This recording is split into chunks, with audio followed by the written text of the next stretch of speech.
Well, Good Friday. Not Easter Good Friday, but anyways, it's a Good Friday. It's not even Friday, is it? It's Thursday. Well, that's because I'm not coming in tomorrow. So my weekend is starting, as I suspect a few other people is, on Friday, and trying to get a 4-day weekend here on this Memorial Day weekend. So hope people have a good time. Some of you are probably going off camping or going off boating or doing a variety of things. I think I'm going to clean my garage. So although I have this wrist here that I broke last week, and the reason I broke it was really I have two stories. You can choose which one you think is true, but I wanted us to go on a team bike ride, my ELT, So I got everybody after the ELT retreat to come on the bike ride, but Bob and Matthews and Linda Hartford, they both really wanted to play golf because this was Thursday evening, and I said, well, I mean, you can, but I made them kind of feel guilty, so they came on the bike ride. Well, when we were on Trout Creek and we were going by the golf course, they just got upset and ran me off the road, and I crashed my bike, broke my wrist. So that's my first story. If you don't believe that, you could believe that Laurie Suddick twisted my arm just a little bit too much trying to get something. But the reality is I did crash my bike, but it was only my ineptness that did that, and I cracked the radius. And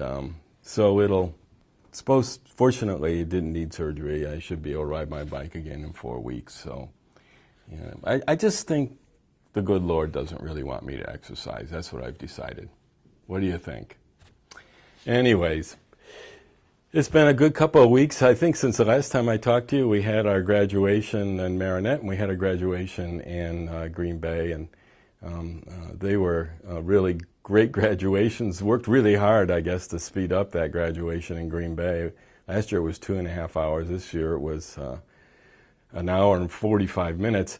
And this was the first time we actually ran out of diplomas on the table. Fortunately, we had some diplomas underneath the table in case of an emergency. So we had quite a few students show up that hadn't told us they were going to come to graduation. But that's a great thing. So, other work we've been doing this week, working on, of course, the referendum stuff. My wife is accusing me of playing Monopoly because we have so many pieces of real estate in play at the moment. As you know, we bought the EVOC track land, and that actually is probably going to open at the end of next week.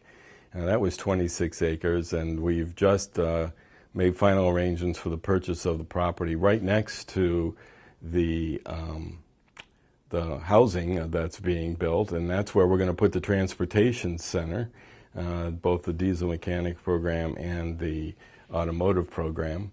We're still having conversations with Tweet on that corner property, and then I've had conversations with buying property up in Liberty Grove.